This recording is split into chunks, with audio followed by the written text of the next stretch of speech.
Maria, can you hear me? Hello. Hi. Yes. Okay, Hi. great. I'm gonna let people in.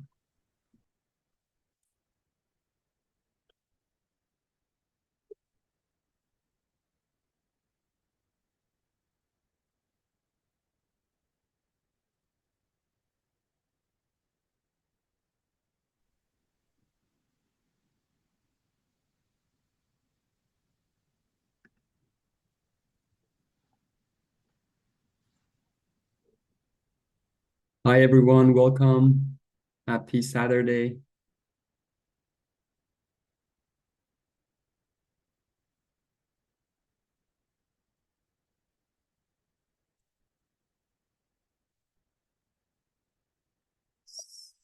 We're gonna wait for maybe like 2, 3 more minutes before we start and let everybody in.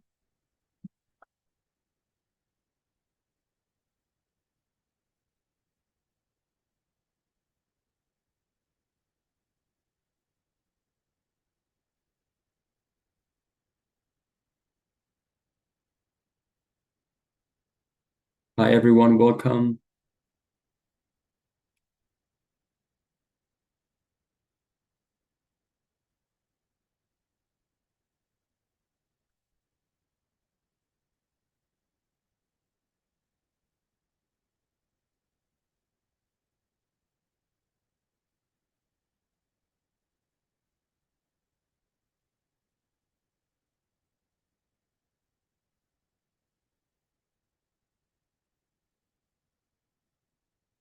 Hello, hello.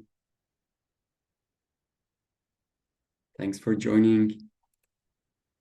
Give us 2 more minutes just to let everybody into the room and then we'll start.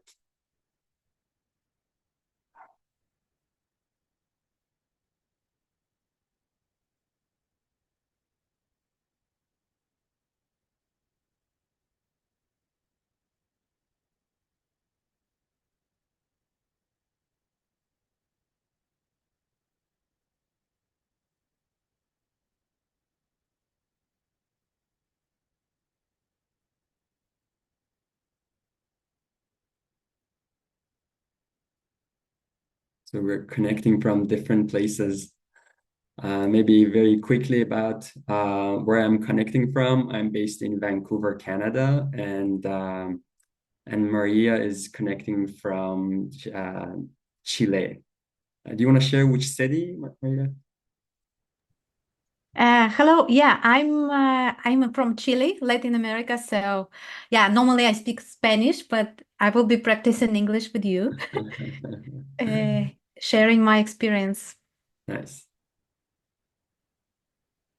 And it's about 3 p.m. right now, and I'm in a course. It's very similar to California, the climate in Chile, Mhm. and right now we are in summer, Oh, spring. nice. Okay, perfect. Well, it's raining here today in Vancouver.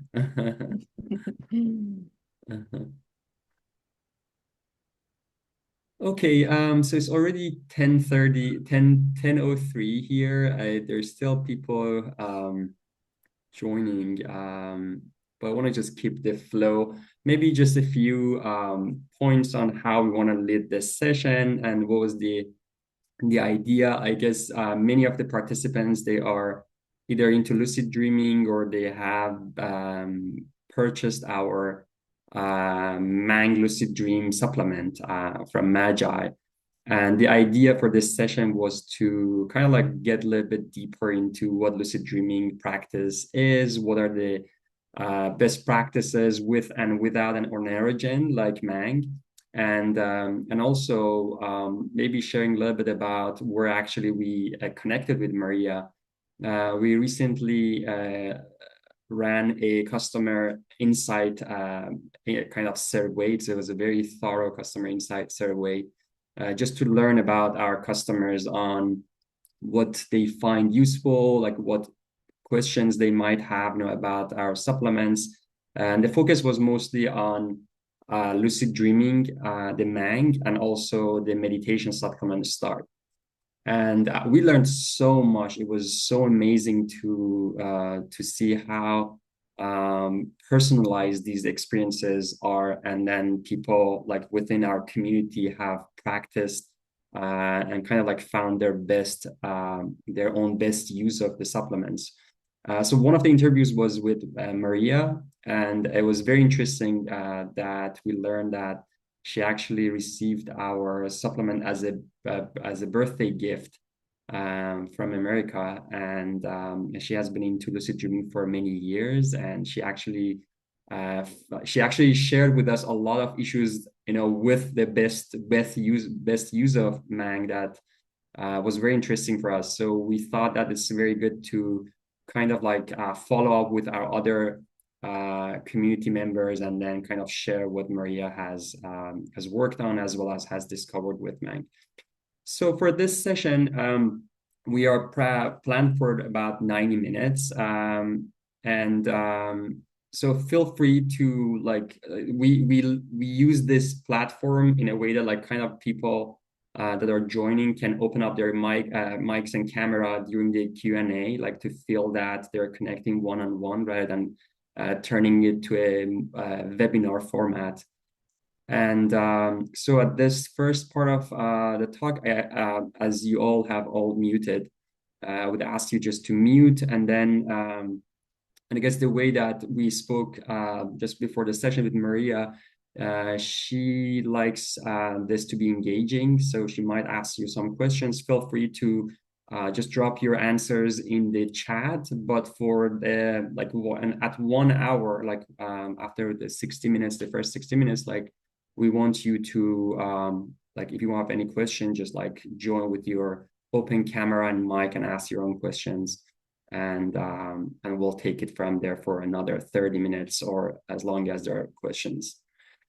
So with that, I think there's still people joining. I'll keep an eye on letting them in, but I'm gonna share my screen, and then for the next 13 minutes, very quickly share a little bit about why we got to kind of design what we have for Mang. And but before I get to that, I want to also quickly introduce Maria. I think everybody should have my screen now. So the topic of today is mostly focusing on lucid dreaming with Mang.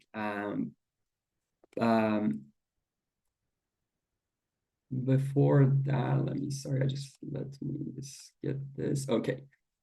So as I said, that was how we connected with Maria. I want to make this quick intro. Maria Palshina is passionate about guiding others toward personal and professional self-realization through emotional balance and purposeful living. She integrates advanced coaching, NLP, meditation, and neurographica to support clients in achieving life balance and their dreams.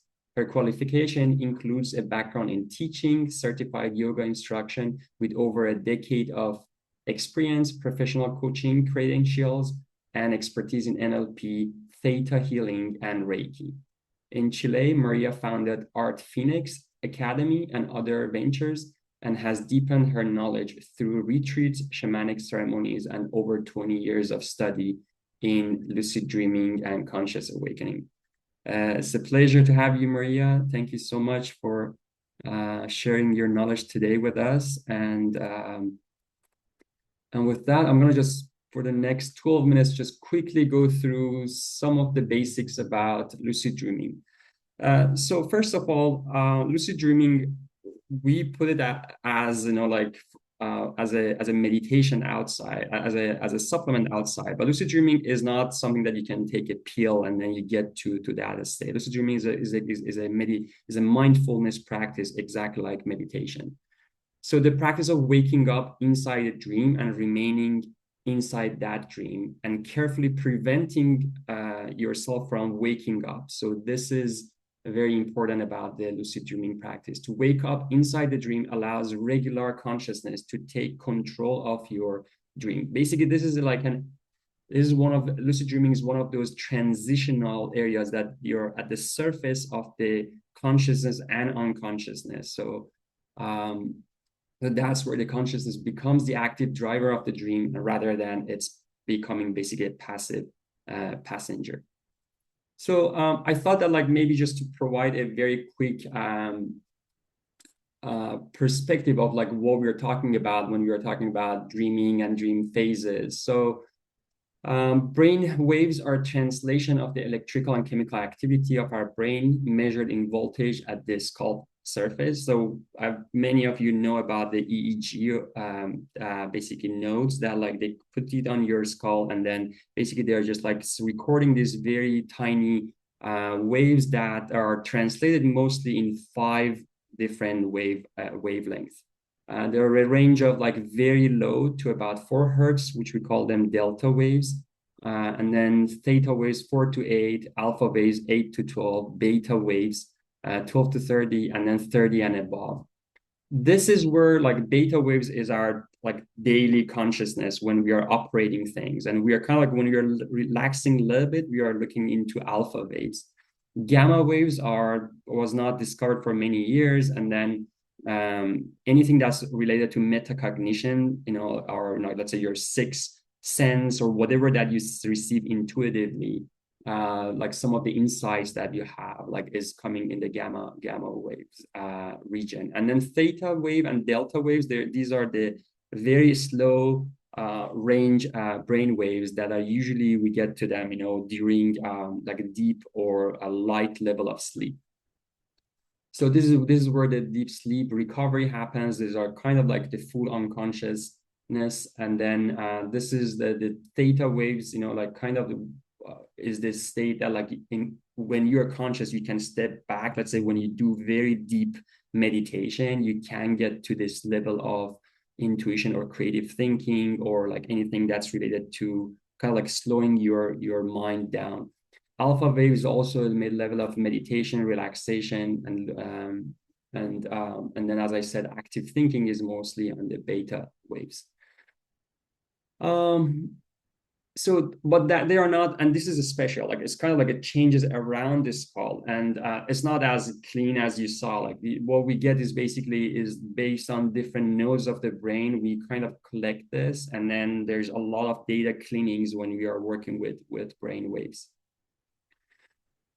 So with that, I want to take you through the sleep stages and sleep cycles. Sleep stages, like there are many different interpretation of like how many sleep stages there are. Some people, they're referring it to as 3 stages, a stage like the theta, or we call them the light sleep, deep sleep, and REM sleep. Light sleep and deep sleep are also referred to as non-REM sleep. If you have like one of these watch or sleep trackers, like when that's broken down, you see that, for example, based on your movement, like that's kind of like categorized to light and deep, as well as like the REM sleep. But when you get to more rigorous, then there are 2 more stages that we call them liminal stages, that are hypnagogia, which is stage 1. It's also a non-REM sleep, and also hypnopompia, which is kind of like the first one is when you're transitioning from consciousness to unconsciousness, and the second one is when you're transitioning from unconsciousness, when you're falling, like when you're REM in your REM stage, and then you kind of like wake up. Popular thinking is that we only dream in REM, but the reality is that we dream in all stages of sleep. And so the N1, if you read N1 anywhere, is basically referred to a hypnagogia. N2 is deep sleep, or referred to as theta brainwave, which is dominated. And sometimes they call it stage 3 and 4, or N3. That's where the deep sleep, or delta, which is the lowest brainwaves are related, are connected, are basically are happening. So this is kind of like a 7.5 hour timeline of sleeping. And then, as you see, the first one is when we call them the alpha waves, when you're awake, and then you're kind of like in that relaxed mode to kind of slide into sleep. And the first stage, as you see, is hypnagogia. Like you usually say a small stage, and then we have the stage 2, which is the theta waves, and then stage 3, when you fall asleep, the delta waves are kind of like more expanded. This is the first, and this happens every 90 minutes. So basically every 90 minutes of going to sleep, we kind of repeat these cycles. So as you see, at 1.5 hour, we kind of get to like a small REM stage, like the biggest kind of portion of sleep happens at the earlier stage in deep sleep. And as you see, kind of like then the deep and light sleep starts to kind of like blend it, into like portions of sleep, and that are proportional. And then let's say from the middle of the night, we get to more of a light sleep, and then like extension on the light sleep and REM sleep, like less light sleep, more REM sleep. And then you have the kind of the longest REM sleep closer to the last stages of like waking up. It's basically, if you look at it, it's like 5 or 6 cycles. This is the cycle just right before waking up that we dream a lot, and the dreams are very vivid. That's when we have like the longest REM cycle. And as you see, this is something that I also recently learned, that like every 90 minutes we get very close to wake up, and basically our consciousness kind of like gets very close to our alpha wave consciousness from the unconscious. And then when we are younger, like that's why kids, let's say they wake up, specifically when they get closer to the later stages of sleep, like they wake up after, let's say, about an hour and a half, because their consciousness comes to very surface of waking up. For like adults, that necessarily not kind of like gets you out of bed or get out of sleep, but for kids that may happen. But as you see, so like the earliest stages, when you wake up, you may just quickly go through hypnagogia again, but like the surfacing happens every 90 minutes. And then this is hypnopompia, when you kind of transition out to wakefulness.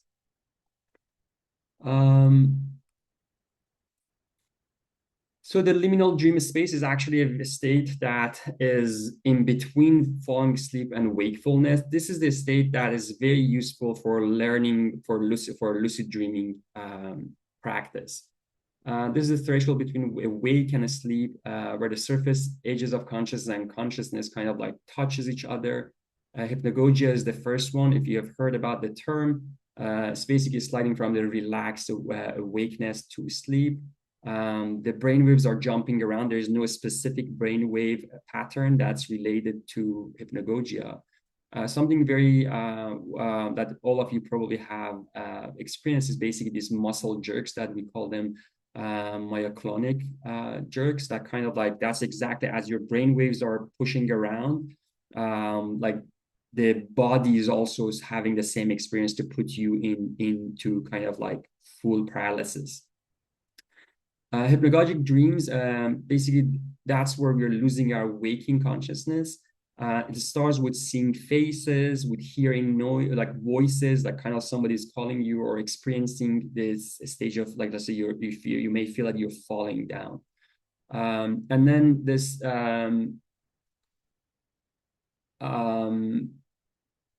and this experiences, they are saying that this is kind of like, it's not a subjective experience. Like you're not your own self in an objective, let's say, world, like the world your experiences. The experience is like everything that you're experiencing.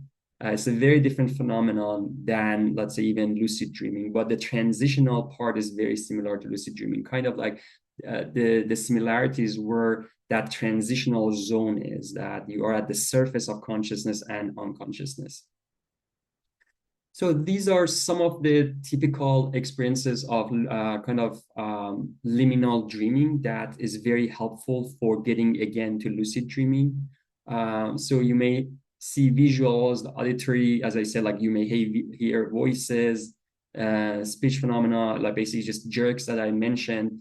It was interesting, some of the patterns that people see that are common, with lucid dreaming. There are like the experience of falling, let's say the repeated geometry, or the experience of a tornado.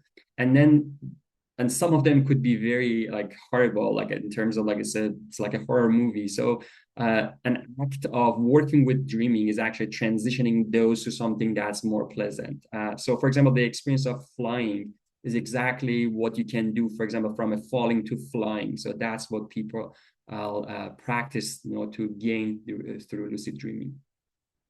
So the stage 2 is basically the delta, stage 2 and 3, the theta and delta. With the stage 2, that's where we enter the unconsciousness and we kind of lose consciousness. This is the stage that we also dream, but we don't remember.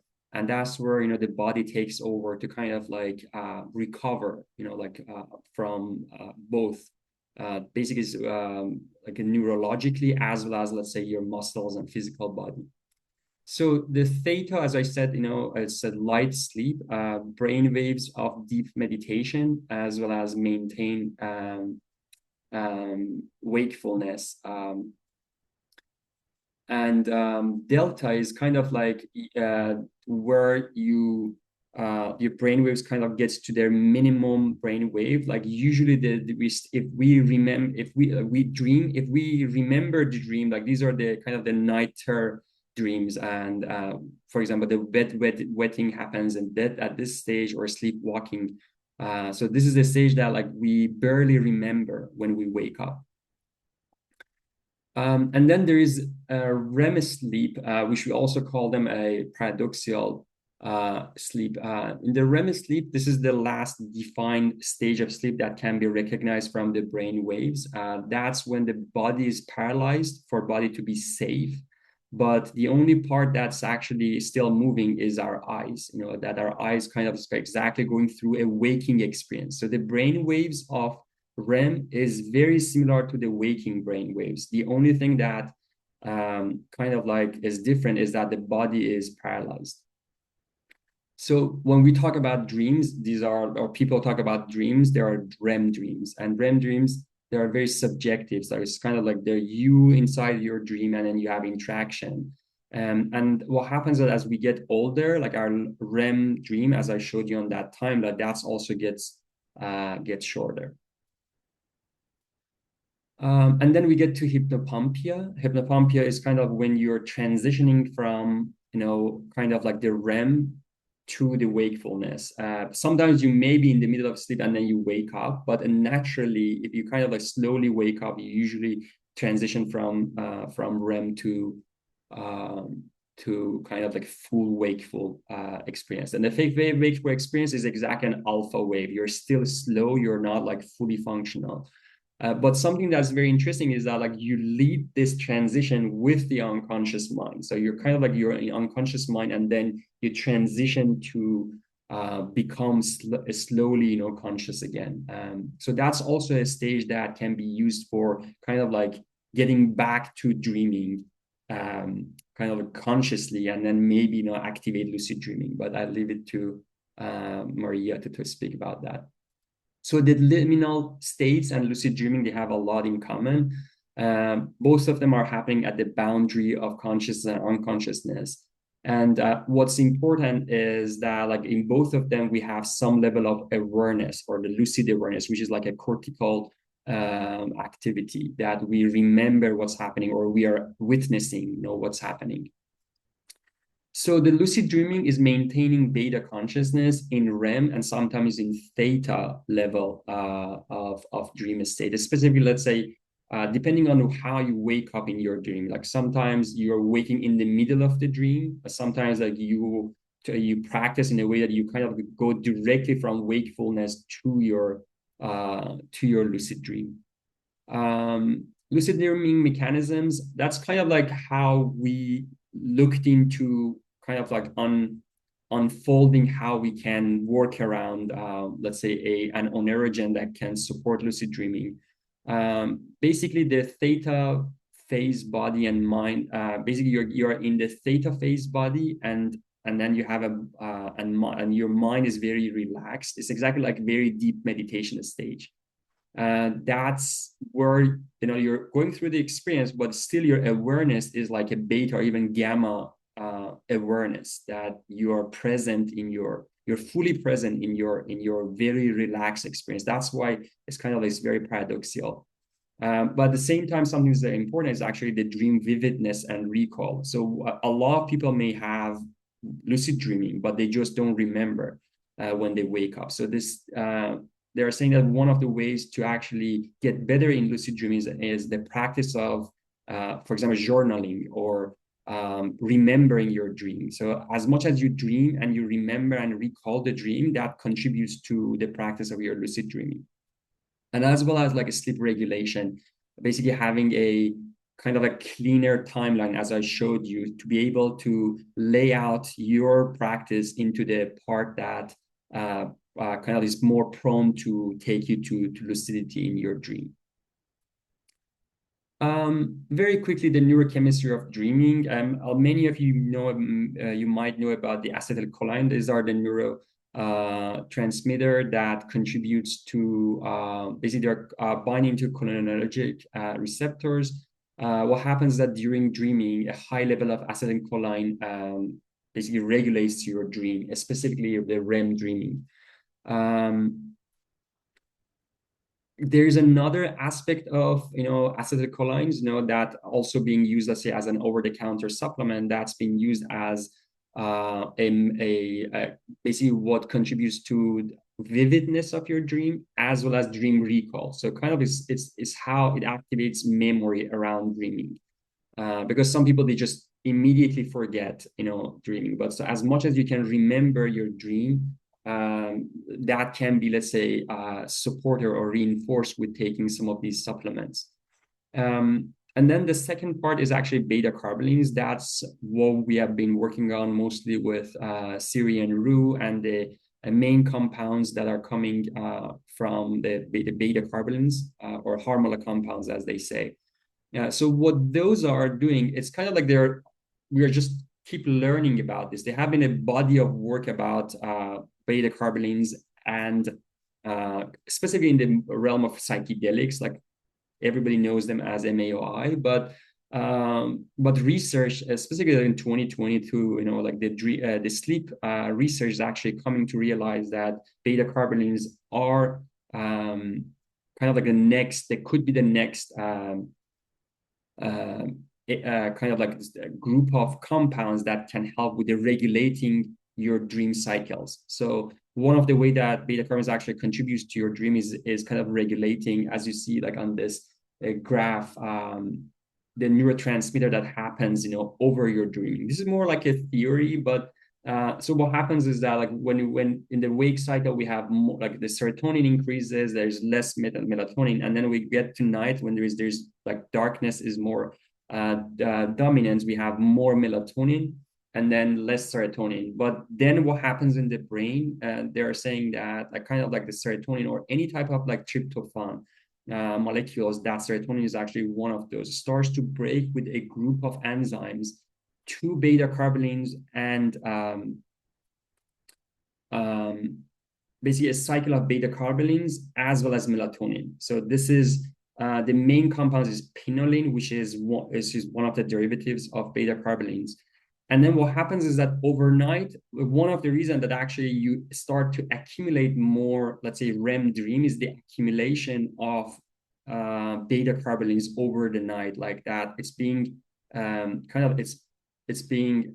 it's in a reaction, but part of the reaction is a residue of the beta carbolines that kind of like you get accumulated, and that's why kind of closer to the morning you have more activity around dreaming.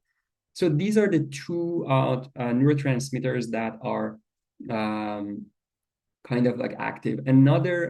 So based on those, so something else about beta carbolines that might be interesting for you is that beta carbolines are anxiolytic as well as analgesic. So it means that they're kind of like making the body very calm. They are a little bit sedating, but they're non-opiate sedation. And so that also helps with kind of like not having many of those muscle jerks. It allows you to transition slowly and smoothly to your dream. So this is my last slide before I transition it to Maria. So the two plants that we have kind of like we have used in Mang. One of them is actually coming from Chinese traditional medicine, which is Kuang Seng Ta. But the active compound of this herb is huperzine A, which huperzine A inhibits the breakdown of acetylcholine. So huperzine A is actually what is contributing there to two things: your dream vividness that you probably, if you have experienced it with Mang, as well as dream recall. So these are this is what's coming from huperzine A and Kuang Seng Ta. And then this from what we get from Syrian Rue, which is mostly harmine and harmaline. So those are contributing to a sleep cycle regulations, that you get like more clear stage of sleep. That sedation that I said, like for you to transition slowly to kind of like to your dream state or to falling asleep. And then there is actually a receptor that's very less studied, and this is very interesting, especially in the field of psychedelics. That's called imidazoline receptor, that both harmine and harmaline bind very strongly to imidazoline receptors. So one of the things that we know from animal studies is that imidazoline receptors are creating a dream-like state that's been studied in rodents. And what we're actually getting from beta carotenoids here is that dreamlike state, which is very similar to hypnagogia, or that transitional zone, which that's another thing that actually Mang provides you with, that sense of being in that transitory space to be able to wake up in your sleep. So with this, I just leave it here, but I just wanted to share the mechanisms that Mang activates to help you get to a lucid dreaming practice. So if you have taken Mang and you haven't lucid dreamed, because it's like lucid dreaming is a practice, you really have to do it, you have to gain it with your practice. But the mechanisms that are allowing you to have a lucid dreaming practice is very helpful to use Mang for that.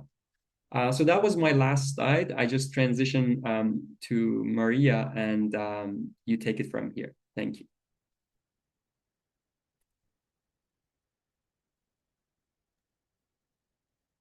Hello. Yeah.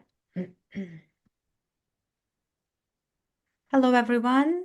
Yeah, I don't know if you're going to change the screen so they can see me bigger. Let me see if I can do Yeah. that. Yeah, I just to add that I'm a totally practitioner. I'm not much into science. I like to know how it works after I practice. Uh, so my experience is totally practical experience and it's personal experience. Yes, it's over 20 years by now. Before I start, I invite you to share in the chat so that I know a little bit about you. Did you or do you have lucid dreams? If yes, you can just write yes or no. So it's going to be simple. So I will just take this into consideration. Well, I will start like with this. Yes, great. With a small story how I came to lucid dreams. I started when I was around 17 years old. Well, now I'm 43, so it's more than 20 years actually, but I'm just rounding it up.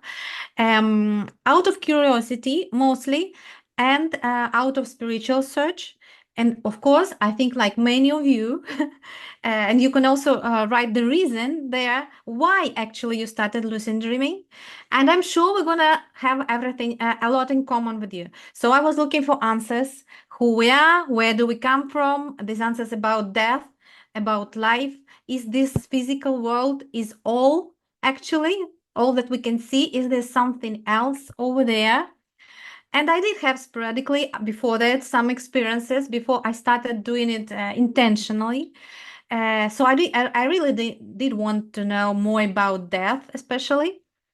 Uh, and I was studying different religions, looking for the answers first there. And actually, the Buddhism that was most close to my own philosophy. So I started studying Buddhism, and it does practice a lot of detachment, non-judgment, and also these practices of being observer and mindfulness practices. Um, So I started practicing meditations at that point. I went to Tibet and started studying a bit of these traditions. And I started exploring dreams and later out of body experience, because normally it leads to that or it's related. And around 2000, there was a very big movement in Russia which called dream hackers. Very interesting because they claim actually to be able to control our physical realm, physical world, creating portals. You're doing absolutely crazy things. So I was kind of part of this movement in its later stages, because later KGB took control of the participants and the knowledge they actually gained from that, and it was the project was closed, but it did exist for, I think it's around maybe 15 or 10 years, and I was at the last stages of it. I entered, I think I was on one course with this second or third generation of dream hackers, which is very interesting. They have a different approach from Castaneda, although there are similarities, and they were actually mapping the dreams, which nobody else ever did. And through mapping dreams, they were gaining like a power and control over it, and they could they meet with each other, interact with each other, and influence. So that is very interesting. It was not studied after that. It was not studied yet by anyone. So I hope I can one day continue that practices somewhere. Uh, yeah, that's about how I started practicing. And at some point, all my practices, I was very passionate about it, led to a bit of a problem. I stopped sleeping. I mean, I stopped losing consciousness. So I would close my eyes and I would just, my body will go to sleep totally, and I would just see through my closed eyes and get out of a body, and I couldn't lose consciousness. So then I really had to stop that because I was getting exhausted and very tired from these experiences. And then I had a small pause, and then I decided I will only practice lucid dreams the way I started, or enter uh, other experiences through lucid dreaming, which is actually the safest path to do. So that's why right now I stick to lucid dreams path. And especially it was not easy through the years, because life happens sometimes, children, family crisis, all this kind of stuff. But I was going on, it was happening sporadically by itself, around like 4 times a month. And thanks to Mang, I actually came back to this practice seriously, with different approach, with more maturity, and knowing what I actually want from it right now. And as I said, for me, it was more like a spiritual exploration. Uh, but not only that, I will tell you a bit more about that, about the benefits. And just mentioning before, I will give you the secret protocol of how to use Monk, the way you can actually get to have lucid dreams 90 or 100% of your attempts, which I managed to reach through some month of practice and error and try period. So I started using Monk, and before that, as I said, I had lucid dreams 4 5 times a month, and sometimes my attempts were a bit exhausting. So I would be really tired getting there, and the next day I have to work, and I have a small baby under 2 years old. So this is a very interrupting factor in my life. But I actually started practicing it when I became a mother, more seriously, I guess, because I cannot travel right now because of the baby, and it's my way to travel. So I can travel to other planets, parallel worlds, without going from my home or from the baby. It's one of the benefits, actually, and it's not the least. Also to mention that we actually, just think about it, we spend 30% of our life in dreams. And no say nine, I don't know, maybe 90% of people don't take advantage of it. They just sleep, they just go out. And imagine you can actually use this time for learning, creating, traveling, like seeing something which is much better than Netflix, definitely better. It's much better than it's your personal ER, actually. So I don't understand why everyone is not doing this. It is so underrated, lucid dreams. People just don't realize what they can do there and what benefit actually they can have in their day-to-day life. So I'm very passionate about that subject. I have not met many people who had like a lot of experience like through the years about in that area, because people are normally centered in their physical life, physical realm, which we call reality, right? But we always forget that we, and now scientifically proven, only 1% material, physical. The rest is energy. So how come we focus so much on the physical world and forgetting actually that our true nature is not physical?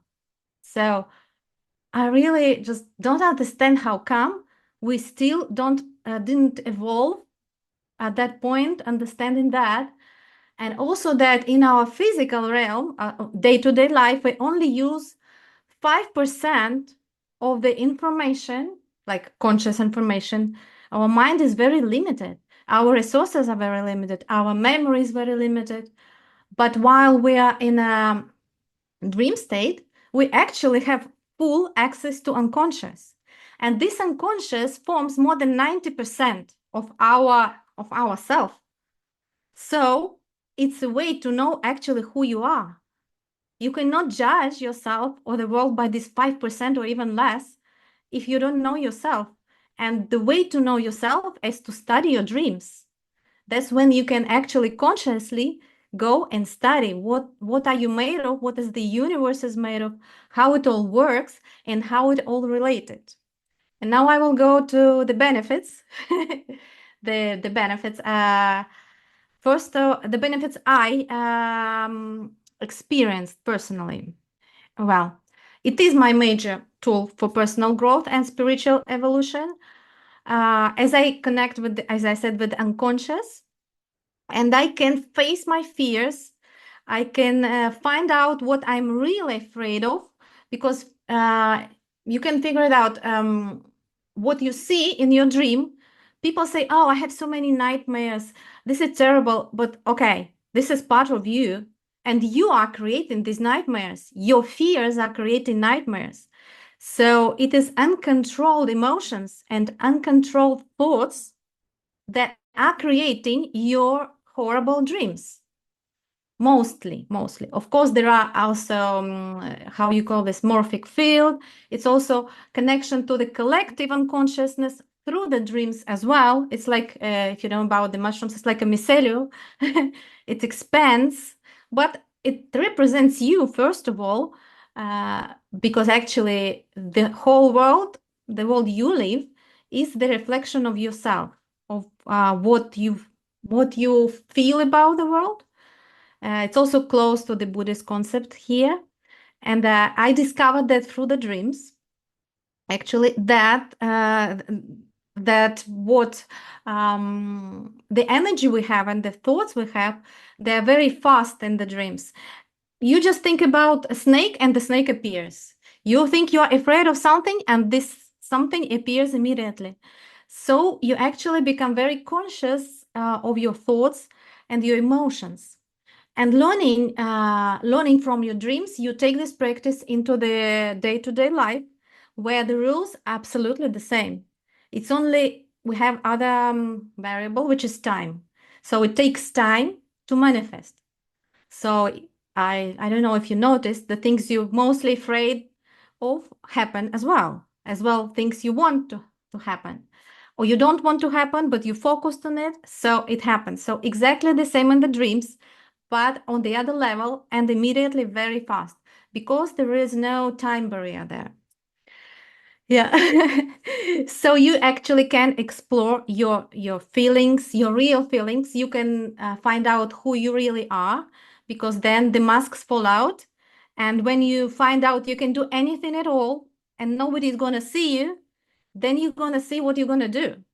And you start having different desires than what you actually thought you have. There are no restrictions there. So for me, it was the instrument of study myself. And when I see myself, I not always like it, but I accept it as part of me. And then I can start working with it. I can start changing it. That's how I use it. It helped me to get rid of most of my fears, especially fear of death, fear of losing control, because losing control is sometimes like letting go and just looking into your fears, which appear in lucid dreams, or sometimes you feel that something is pulling you somewhere and you just surrender to that, just to see what happens. So it's a lot. It's a lot to do with that. Also, being alone, different type of personal fears. I worked through lucid dreams and this kind of experiences. Most of my insights, like revelations, come from lucid dreams as well. I receive a lot of messages, guidance. I did see some masters. They are maestros, how you call them, teachers a lot. I don't know who they are. They must be my own higher self or someone else. With time, you learn to distinguish between you and not you. I can rehearse some behavior if I want to develop, for example, just something really trivial, like speaking in public. So I can rehearse it in my lucid dreams, and my brain will accept it as a real practice. That's how the brain works. It does not really distinguish at that point. So I rehearse it and I can do it. So I practiced a lot of such things in my dreams. Also, my behavior that I wanted to change, I was rehearsing in my dreams, being more courageous, for example, and this kind of stuff. Flying, when you fly, it's also like kind of going through lots of fears, and somehow fear of falling down and all this kind of stuff. It is source of my creativity because I'm an artist. I like to create things. I like to create like businesses. I have so many ideas, but most of these ideas come to me in a dream. Actually, I don't know if you know about periodic table. Mendeleev, he saw his periodic table in a dream state, and actually he's my grandfather. So maybe, maybe, yeah, I was a relative, my relative. So maybe it comes from there, that people were using these dream states to explore, to have new ideas. If you have something to solve, I can solve it in a dreams. I will be asking questions in a dream. That's why I will go. Because during wake state, I don't have, as I said, access to all the resources I actually do have. It is definitely totally best entertainment, like ultimate entertainment, far better than Netflix. Anything, nothing at all is compared to lucid dream experiences, which I had. Once I lived the whole year in a different parallel world. When I woke up in the morning, I said, "Oh my God, what is my name? Who am I?"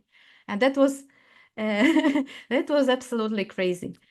And it happened several times when I lived in different bodies, different person, different, like it was like a parallel world because I did have different husband, different child. I was very into it.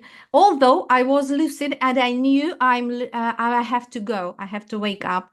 But sometimes I will just let go and I will just observe and be part of this scenario, not involving all the time directly, but learning from it, like a secret observer who nobody knows I'm there, but I'm there. So yeah. So I did have best experiences of my life with lucid dreams, not with ayahuasca, not with the different other things which I tried. I don't know all of them, but most of them. Lucid dreams still are the best experience, definitely, and I have much better control of it.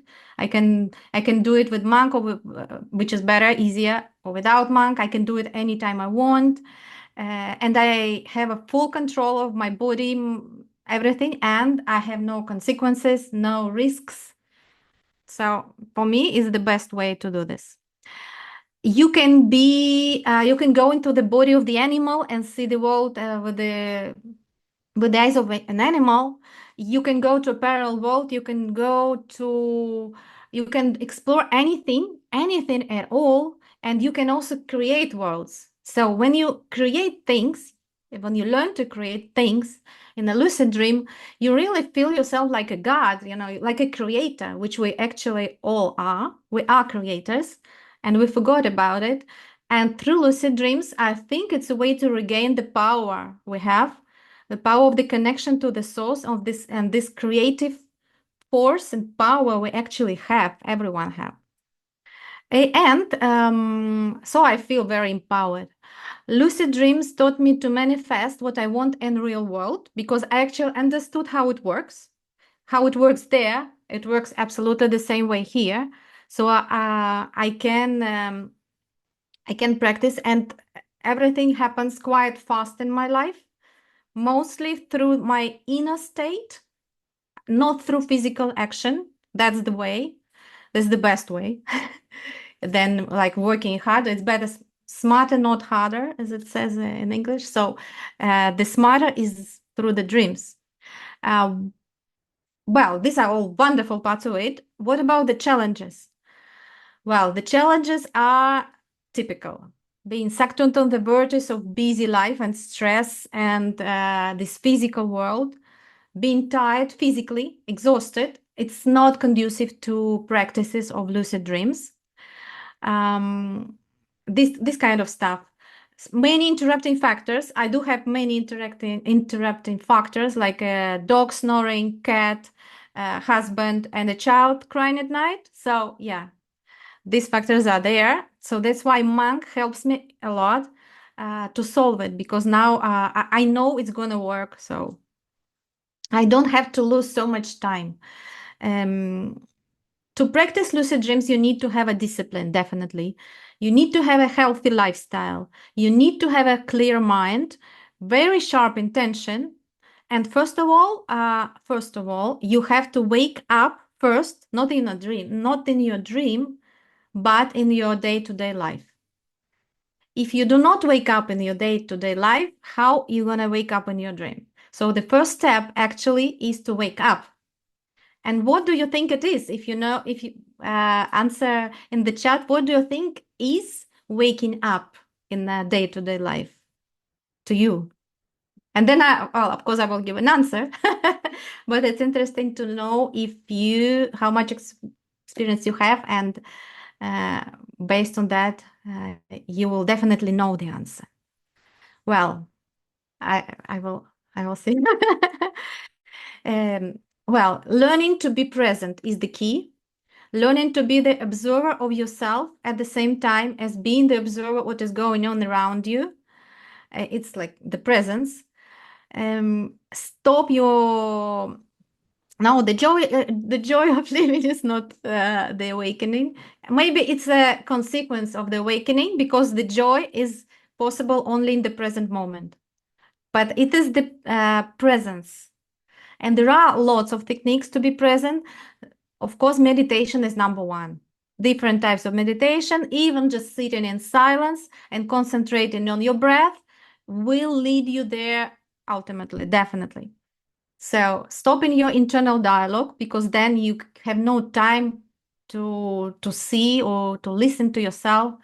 You just keep like talking. I will give you a couple of more ideas how to get to that. So first practice is waking up in your day life, practicing presence. And when you're present, you can always practice asking, am I dreaming? So it is a state of consciousness. It is the same state you are looking for in a dream, when you're in a full presence. Otherwise, it's not possible to be conscious. But basically, consciousness is the state of presence, complete silent state of presence. So about Mang benefits, right? I need to tell you about how Mang changed the practices I already had, how it enhanced it. First of all, yeah, I got it for my birthday from my husband because it's not easy to get in Chile. I needed a recipe, and he gave me this wonderful present. I still have a microdose. Uh, I didn't have time to get away from a child, so I'll definitely do it soon. I'm very anxious to see what's going to happen. But I will tell you about wonderful things that happened to me since May. That's when he gave me my birthday present. So it's about 6 months. First, I started taking it, and I didn't manage to have lucid dream. I don't remember not much, but I did have a much vivid dream. I did have revelations, like very interesting experience is I always write down my dreams. I have a journal. I have an online journal, like an app. So I really recommend you start also with journaling. Without that, you will not train your brain to remember. You need to train it to remember and figure out and make connections between the dreams and find the anchor points for the lucid dreams. It only comes from observation during at least 2 weeks of all your dreams. So I didn't have it because I was taking it at the wrong time. I will tell you a bit more about that. And I did have quite a lot of success, like second, third. I did have it, but I struggled to have it. And I did have them all mostly in the morning, although I took the pill in the night. So I was losing a lot of hours of my sleep. So it became a bit exhausting. So I stopped for a while. Then I said, no, I will try another thing. And then I succeeded very fast until I got to the result, which I told you I can have them every time or 90% of the time. This 10% is what my child cries at night, wakes me up. Without that, it's 100% of times when I managed to have lucid dreams with Monk, which is absolutely incredible. I didn't hear about such results. I didn't have such results before, ever, without Monk. Other effect that I will tell you how exactly in a couple of minutes. So hold on. My intuition has become incredible. I can even find object. I can predict some things. This is absolutely crazy. I know what it's very, very sharp. I kind of started living more intuitively, more connected to my inner feelings, my gut feelings, my intuition, my inner self, uh, more trusting. Also, these feelings, as it proved to be correct. I started seeing dreams of other people, knowing that these are their dreams. Once I had a dream of my baby. This was very funny because it was the nanny, and this was crazy. I immediately knew it was a kind of a nightmare. It was like his nanny. I said, "Oh, this is Nicolas, my baby." Sometimes I will have a dream of my husband, even clients of my husband, because when he's having some he's kind of a shaman and doing sessions. So when he has some sessions, I connect to him, to his through the field, because we are all connected. So then I would have experiences of his clients. I would tell him and they say, wow, that's what was his trip and you saw it. Yes. I didn't want to spend my night for that, but yeah, this started to happen. So I kind of tune up to much more wider range of frequencies, vibrational frequencies than I did before. So then I also started to perceive pure frequencies, which never happened before, as frequencies, like pure frequencies in the lucid dream. I can feel or hear frequencies. I can attune to them, and then I will enter some world or dream or something. But I can perceive frequencies since then. Um, my dreams with Monk are very pleasant dreams. Sometimes even on the physical level, I find that Monk has a kind of aphrodisiac effect, which is good, I think, in a good way. I like it. So my dreams are more vivid. Sometimes are very beautiful. I've never seen anything that beautiful in my life. And dreams are most beautiful now than I ever had. Actually, this night I had absolutely wonderful, beautiful dream. Very complex. My dreams are very complex. Lots of characters, lots of details. Awareness lasts longer. It lasts, I think, during this REM stage, 1 hour or even 90 minutes, which is huge because normally I used to have lucid dreams, but I think I managed half an hour or something.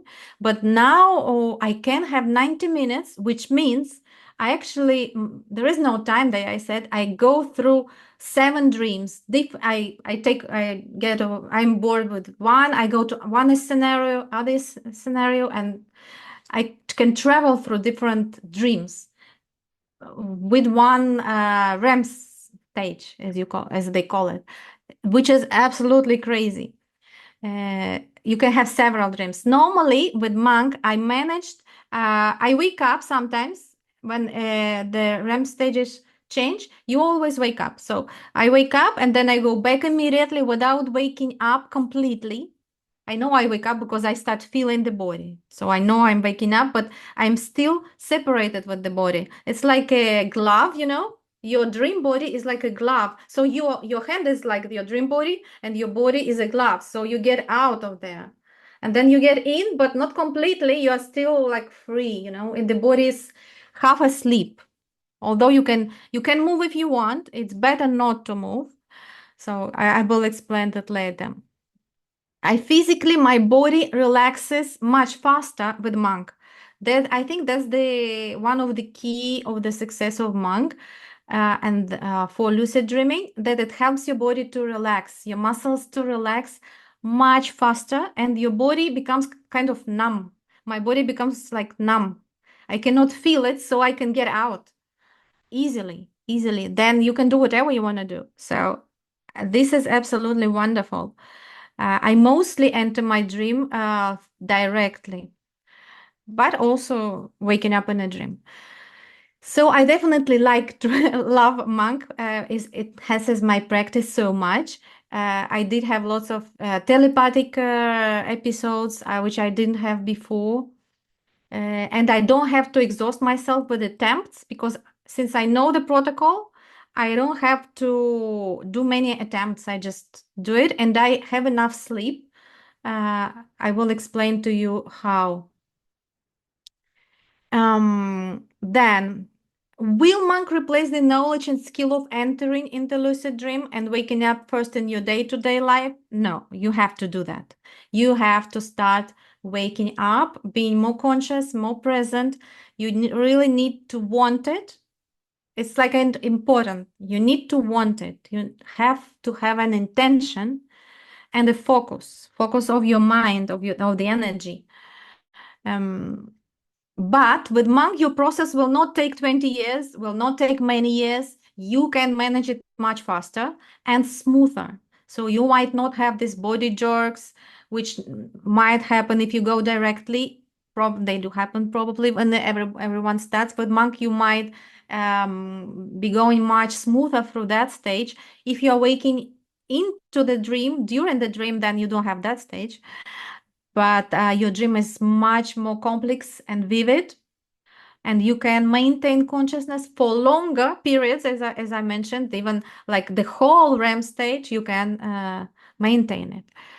And also, I perceive that monk gives you that other psychedelics might not give you, or substances, a kind of revelations, like understandings, profound understandings of issues you need to understand at that moment. You kind of receive the messages you want to receive, especially when you have a question or intention. Monk definitely somehow helps with that. So that is my experience with the benefits of monk. So do you want to hear how to how to get into that practice, how did I get to 100% success with the monk? Well, first of all, I already mentioned you need to start train yourself to be aware, wake up during the day several times. You can put an alarm and concentrate on your breathing and nothing else. Listening, breathing, trying to observe your thoughts and just see what happens on your screen, on your mental screen. Start meditation. You need some kind of meditation, at least 15-30 minutes a day. Diary. Start journaling your dreams. This is definitely, you have to do that. Without that, you will not have a good recall of your dreams. You cannot study them. You cannot then understand how one dream is related to another. And if you do that, you will have entry points to enter your dreams through the dreams, not directly, for example, but you will wake up, how you call it, be conscious in your dream much easier. As a simple example, when in your dream there is some repeating moment, like, I don't know, going back to your hometown. You live somewhere else. I always go back to Moscow in my apartment. I always kind of wake up there and okay, if I'm there, I know I'm dreaming. So this is one of the anchor points. And then you start collecting these anchor points, and then there are so many of them, and you train yourself, and every time it's easier to wake up in a dream. You remind yourself of these anchor points, reading your own journal also. Reading about lucid dreams is conducive to that as well. And if you want to practice lucid dreams, it's better to eat light food, less meat, no excess of alcohol, or better, no alcohol. Set a clear intention, that a date, that today I will practice lucid dream, for example. Stop watching TV, less social media, everything that contaminates your mind is going to be garbage. You don't want to spend half of your night going through the garbage. You really want something more profound. So then I really recommend, I don't watch TV for more than 25 years already. Don't read news, only like I know about it and that's enough. I don't go into it. I do not engage too much. And this kind of hygiene, as you call it, mental hygiene, is very conducive to be conscious in your life and in a dream as a consequence. Well, what about the same day when you take Mang, the pill? Don't eat 4 hours before going to bed, or if you are very hungry, then something light, which definitely will not make you like inchy, which is not good for for lucid dreams. Drink enough water during the day, but not too much to be waking up all the time to go to the toilet. It's important to drink a lot of water because water kind of is a transmitter to information. Water connects us to the source somehow. So more water we have when we're dehydrated, normally lucid dreams won't be profound. So that's important. Take vitamin B before going to bed, and also magnesium, which is good to supports your nervous system. Then we go more to what to do mentally. You need to have an intention and repeat it several times before falling asleep.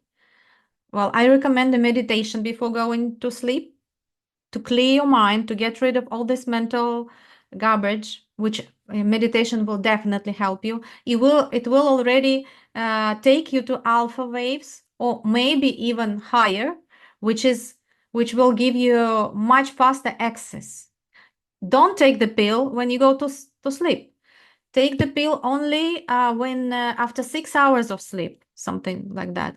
For example, I go to bed like around 10, and like I do meditate from 9 to 10, for example, 1 hour, and then I would just go to sleep normally, and then I would wake up by myself. I never put the alarm because if I have an intention, I would always wake up at the time I want to wake up. So around 3, 3:30 maybe, and then I take the pill. If I have to go to the road, I go. Doesn't really affect you. If you can manage not to move, it's even better. But normally I do have to wake up to get out of bed, and I go back. And then when I take the pill, it's normally takes me about an hour so that I will feel the effect. Sometimes 40 minutes. If it's closer to the morning when I take the pill, it's faster for me. When it's 3, then I have to wait a bit longer because it's when my mind becomes very active. So it's very hard to calm down, which is good to do through observing your breath and just observing your dark screen, nothing else. And then you will start having these hypnagogical things. I do have these mandalas, or how you call them, strange things. And then I know this is the time when I can go into the dream.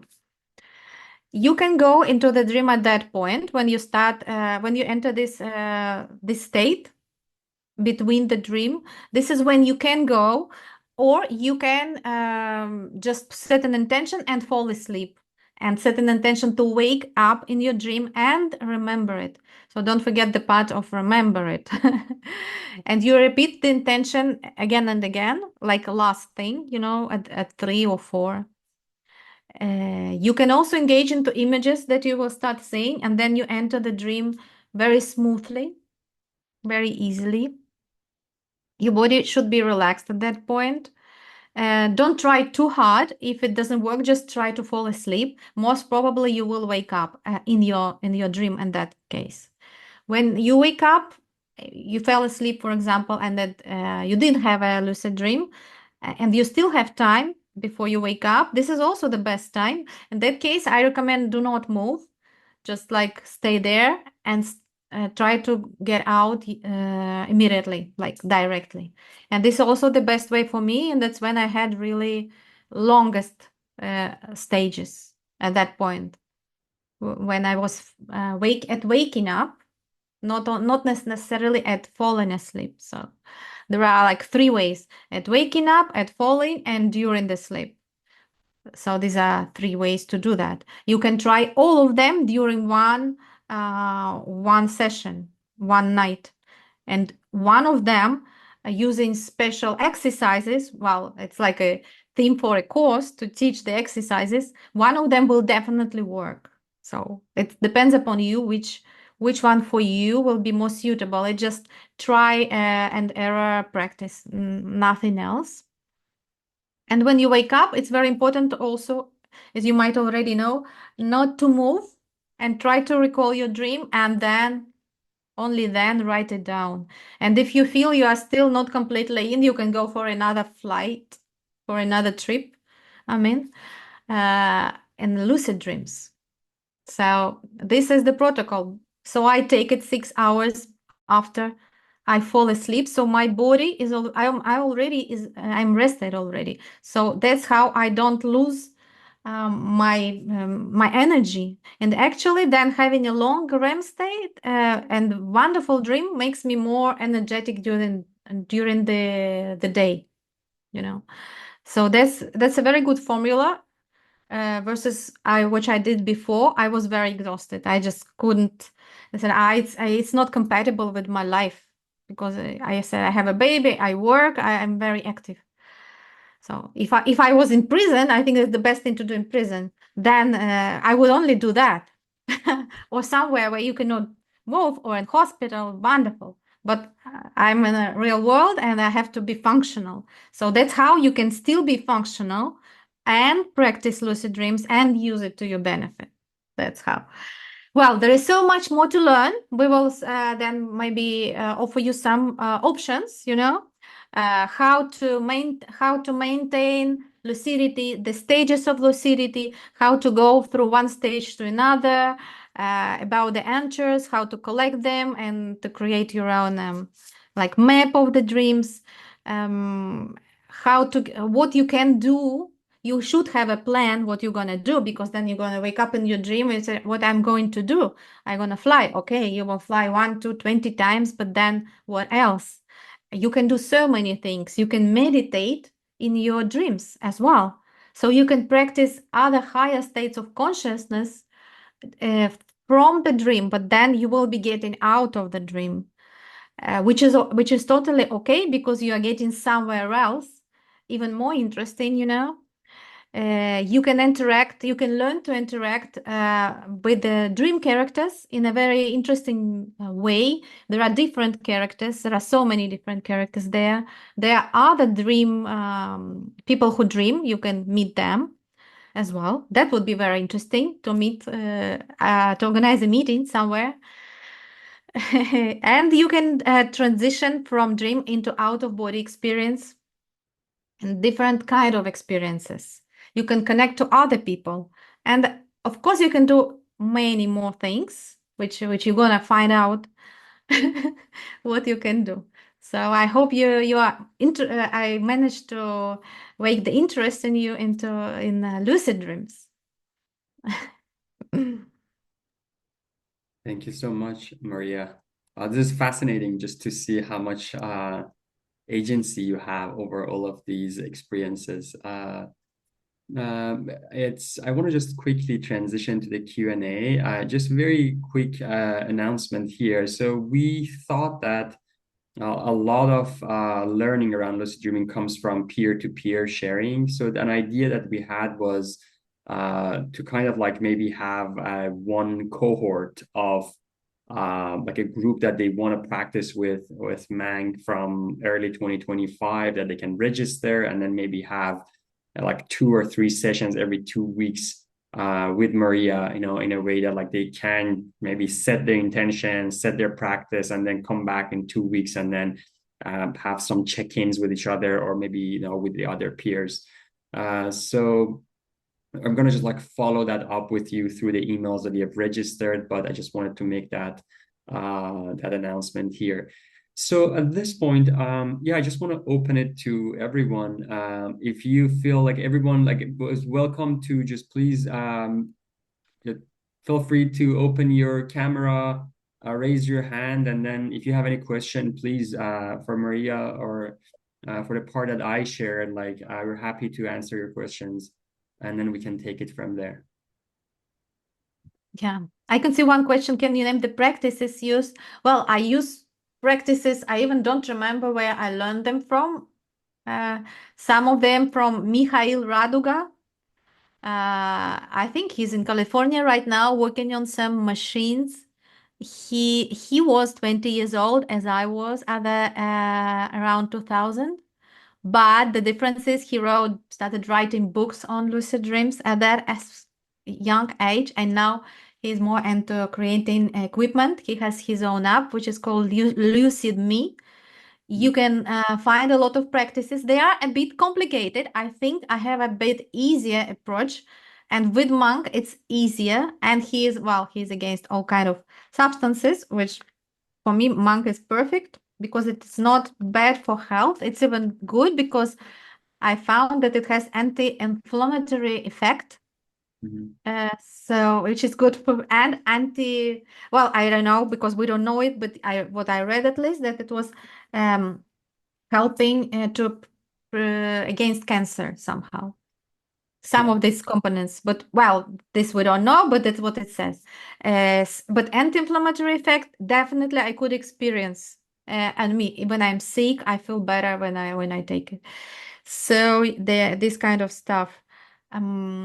The practices are waking up. Well, I can teach it in a course because if I start going through each one, then we will not finish exactly. They don't have special names. I can put the names here, but I named 3 moments when you go into a dream: on waking up, during the dream, and on falling asleep. And yeah, there are techniques. Of course, there are techniques that actually guarantee that you will do that at some point. So Any questions? Any other questions?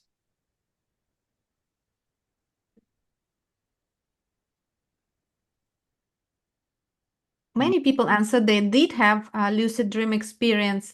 It's interesting to what extent. Yeah, Michael wants to ask something. Yeah, I do have some lucid dream experience, but you were talking about the dream characters. One thing that has always interested me is that it seems like some of them are like non-player character sort of things, just sort of wandering around. And other ones seem like they're actually real beings that you're communicating with. Do you find the same thing?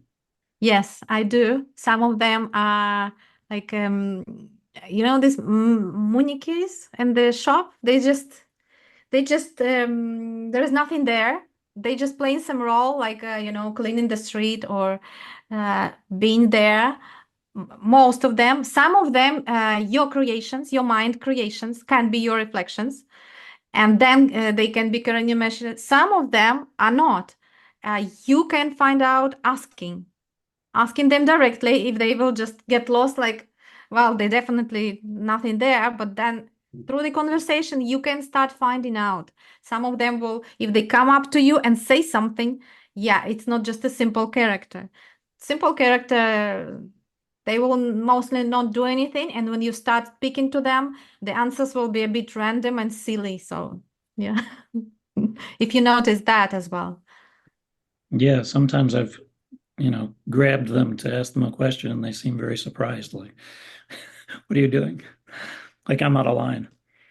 Yeah, when people start doing this, I was doing these silly things. Oh, I'm dreaming, and I'm dreaming you. And I said, oh, why are you telling me that?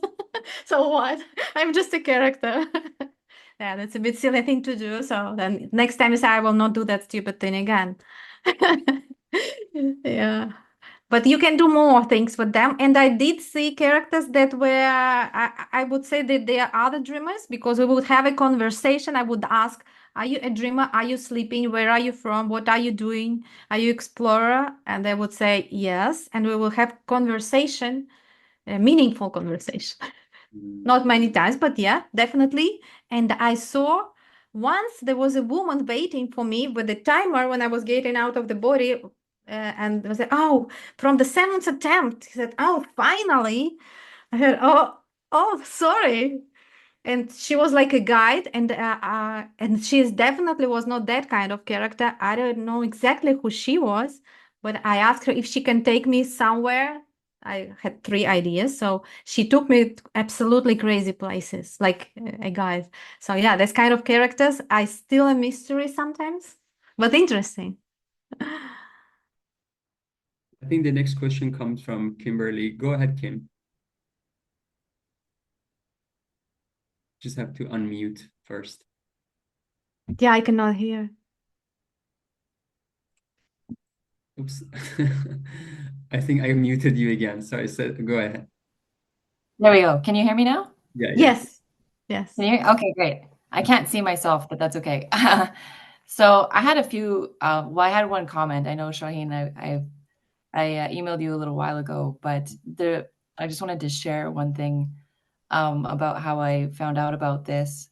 Well, I saw your talk, but actually previous to that, I was doing dream work myself, and I have a rare disease, so I was asking my dreams, what can I take for this? And I was very curious about what kind of herbs or plants there were that might work with neurology, because there's not a lot written about it, except for psychedelics, really. So anyway, so it was through this dream. I had two dreams. The first one was a plant that I could see that was on a shelf, and it was kind of glowing, like it was at a store. And I was like, okay, so I think there must be a herb out there.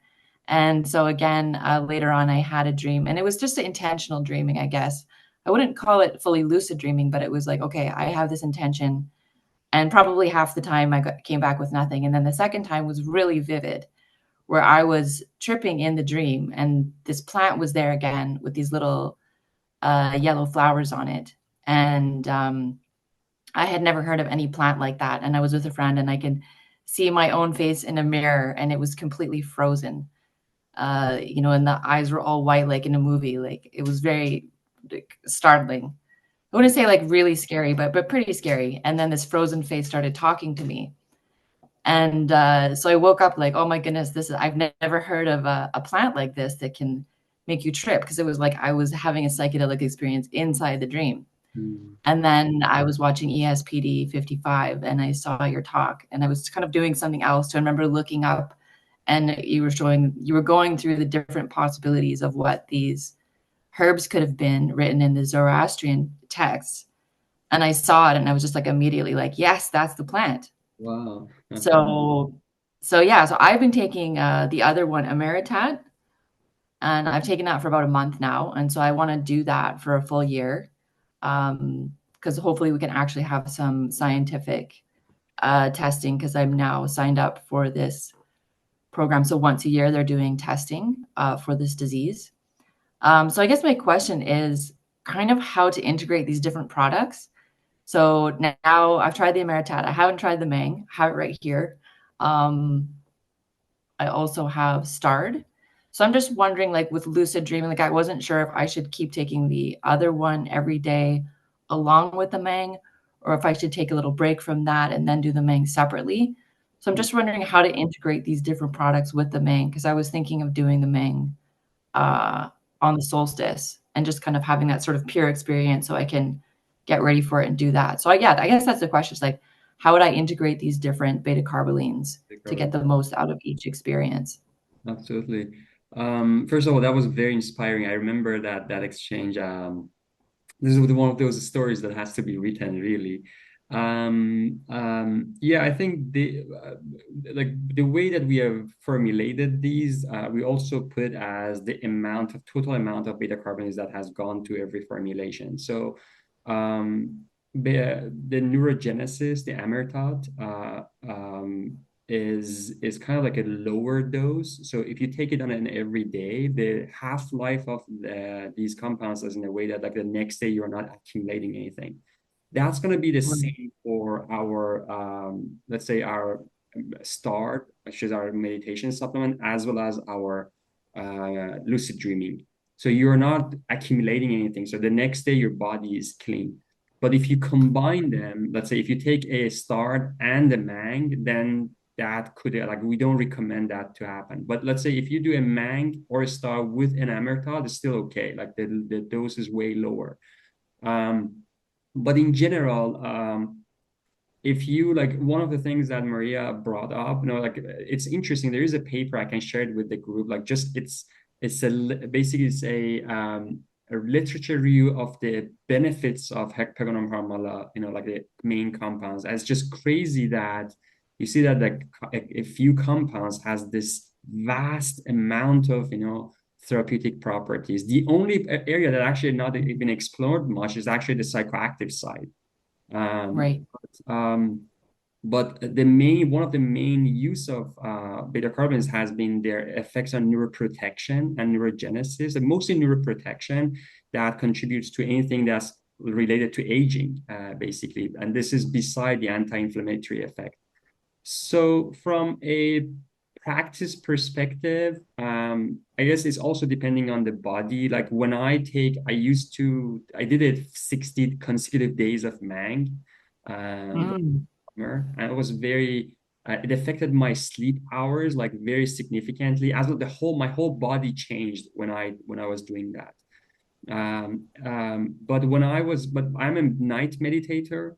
So when I was taking Start and then I was taking Mang, and for me, I haven't done Mang in a way that Maria is saying, that like to take it like at 5 a.m. or 6 a.m. The next day I was dizzy, but that's again my body. Some people, they don't really feel it that much. They can do both of them. So I would say it just see how your body relates to this. If you want to do it Amertot or any of Mang or Star, that's totally okay. But taking the other two, the mini doses together, it might have, like, you may feel a little bit of nausea. Like that's the downside of it. But still, the dose is not that high, because even our highest dose is way lower than we did a toxicology study on this. Like everything that we have is way lower than that threshold. So it's all about the frequency of taking it then. Right. All right. I think that's helpful, because the Meritat is like it. I think I have felt a little bit of like a mood enhancement, like especially because it's November in Alberta, and I'm probably feeling a little bit better than I normally would. But yeah, I'm excited to try the next one. So we'll see how that goes. But yeah, thanks for your feedback. think absolutely. Honey, do you want to go next? Hi. So I'm currently microdosing psychedelics, usually psilocybin. So I was wondering if there are any stacking effects, or if there's any interactions with Mang and psilocybin or LSD microdoses, or if there's any enhancement of lucid dreams, or yeah, I'm just wondering. Yeah. So I think I didn't know much about Maria's experience with psychedelics. Maria, do you have any answer for this? Then I can maybe go after you. Um, I didn't. I tried. My husband actually does microdoses of psilocybin, his own formulas, and I'm trying his formula right now. I'm not. It doesn't really do much to me. The psilocybin dose, as I practice consciousness, I'm quite relaxed and in control of my thoughts and emotions normally during the day. Maybe that's why I don't feel the effect of psilocybin that actually should relax this kind of thing. I don't know. And I was doing both. I didn't feel any difference at all. And that no, I did try Armala during the day, um, but it had a kind of a relaxing effect. So if you need to do something actively, or physical activity definitely doesn't help. But if you want to relax and meditate, some times of meditations like silence definitely will help. So you just need to know what are you what's your lifestyle. If you can you I think you can do both actually. During the day you can use microdosing of psilocybin, and at night you can use Armala. I don't know if chemically they don't go into contradiction. And also about the your body. I don't know, psilocybin actually somehow affects how you call this, riñones, and the liver maybe. So you have to be careful not to overdose there. I don't know if Armala has that. I don't think so, right? Doesn't have any effect on that. Yeah, I think Psilocybin does. And there. drains your bit. Psilocybin produces serotonin, as long as I know, and during it, but then you are kind of in need of it, so you need to replace it. So then you need to, I heard you have to eat cheese. I don't know if it's true. About after microdosing, of course. But if microdosing during time, then you uh, I don't know. There is kind of meditation that produce serotonin, which you can practice, which can help with the Harmala use. Just maybe adding something. I guess in terms of stacking, it's as long as I'm not sure if you're on the 100 milligram range or 150 milligram psilocybin. I think synergistically they're totally working together. You know, there is no issue around like that they go against each other. But I think as Maria said, I think it's also related to let's say what you want to do after. Like I can't take even a start in the morning and work. You know, like I remember that one of our customers, she lives in New York, and she was saying that she took it in the morning and then she only meditated half an hour and then she left home. And she was saying that like she was very dizzy in the like this very crazy streets of New York. So I think there's a level of just watching how your body reacts, but from a neuroscience perspective, it's like people are referring to it as MAOI, but like for microdosing, it's not really that big of a difference, I would say. Even my experience with psilocybin, because when we were developing this, you know, the main compound that we were working was combining with DMT and psilocybin. So with taking it with 2 grams, you know, of there are formulations that we have that we can put out that is totally safe for people that are into psychedelics. And what it adds actually is not potentiation of your tryptamine experience, is exactly bringing that edge of hypnagogia to your psychedelic experience. So you're in this liminal zone.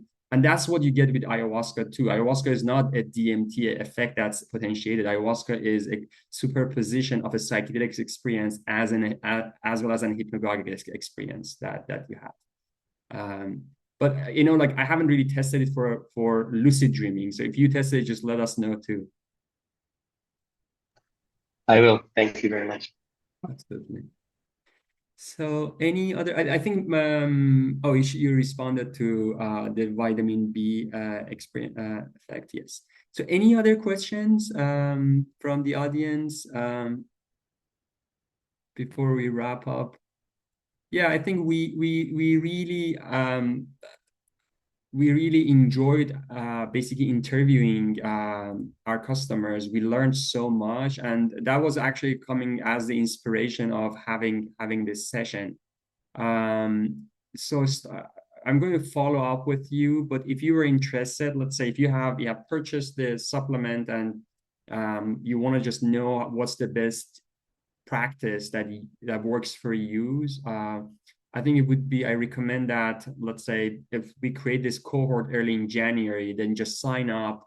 And then we are going to have maybe 2 or 3 sessions with Maria in a way that, let's say, we start from this date, and then maybe in 2 weeks you have one meeting, and then in the 4 weeks you have another meeting. And this way there is going to be more interaction, like a community sharing that could lead everyone to better results. Yeah, I think for the time being, maybe those who didn't get very regular experience can try this protocol which I offered, and then can share somehow. I don't know if there is a chat or somewhere. How did it work for you?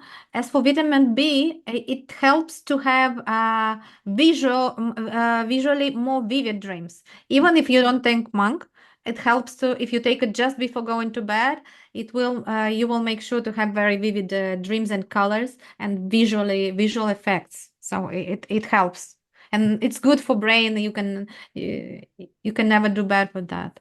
Mm-hmm.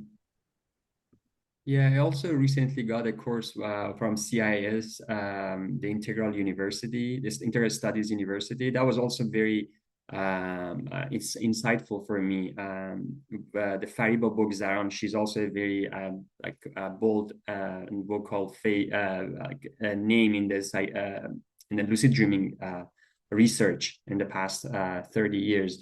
Something that I think she shared that I want to also share with you as one of the benefits of lucid dreaming. She was saying that if you want to create something, then in your lucid dream, you can probably get to the body of that career or that person. And then like even being in that person's body allows you to, when you're going back to your normal life, to kind of like mimic that, to bring that into your real life. So that was also very interesting practice that I heard in that workshop.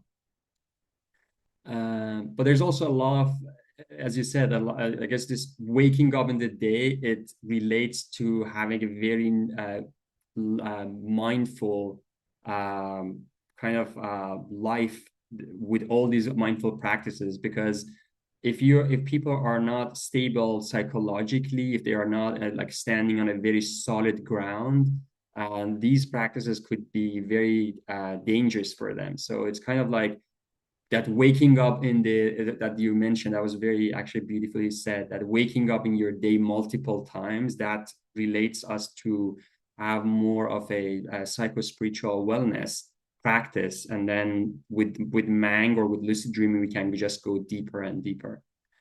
But I really enjoy having this exchange with all of you. It's a pleasure to thanks for trusting us with these medicines. We really hope that it works for all of you, and we want to learn and listen from your feedback. I think there is what must make start less pertinent for lucid dreaming practice. Well, start formulation. So each of our formulation, they all have beta carbolines. The ratios of beta carbolines are different.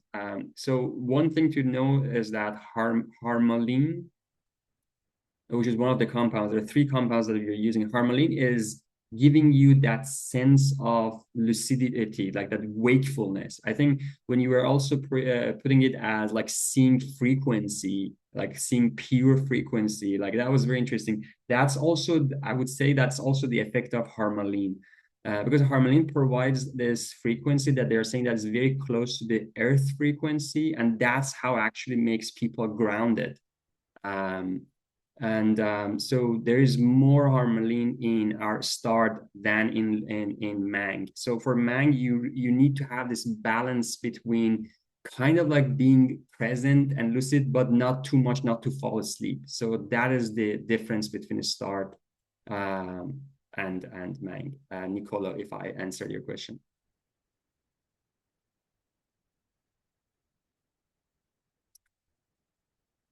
Any other questions? If not, I would close the session by thanking Maria and all of you. Maria, thank you so much for sharing your knowledge, for dedicating your life to this practice. Really appreciate that you were open to share this with all of us. I'm going to have this recording uploaded on YouTube, and I share it with you all. And please stay in touch. We're gonna like send maybe a few follow-up emails through that Eventbrite list. And thank you so much again for trusting Magi and Mang, and we'll be in touch. Have a great Saturday. Thank you. Thank you so much. Bye.